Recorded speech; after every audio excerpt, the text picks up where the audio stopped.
Ivory Coast na Tanzania. Moja, tumeendelea kuimarisha mahusiano yetu ya kidiplomasia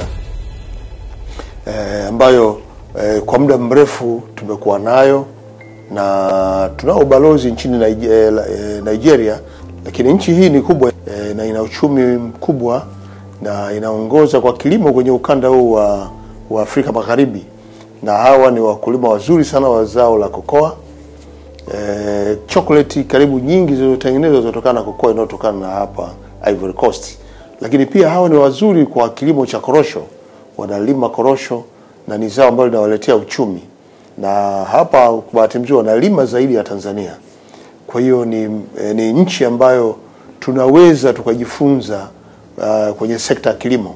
Kwa moja kati ya mazungumzo tulijikita pia kwenye masuala ya uchumi, na tukaona fursa iliyopo ya kilimo kwenye nchi hii, kwa sababu sisi pia Tanzania tunalima kokoa mkoani Mbeya kule wilaya ya Kyela, lakini pia na maeneo machache ambayo wanalima zao hili, na hapa wanalima kama zao lao kuu korosho, kama ambavyo tunalima ukanda wa Pwani kwa mikoa ya Mtwara, Lindi na Ruvuma, Pwani na Tanga, na sasa tunalima pia na maeneo ya Singida na maeneo mengine.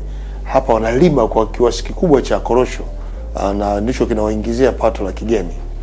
Kwetu tumekubaliana na Mheshimiwa Waziri Mkuu hapa kwamba tuagize mawaziri wetu wa kilimo wakutane, waone maeneo yanayofaa kuweka mikataba ya kubadilishana mawazo, ikiwemo na eneo la utafiti, lakini pia masoko na uongezaji thamani, kwa maana ya kuweka viwanda.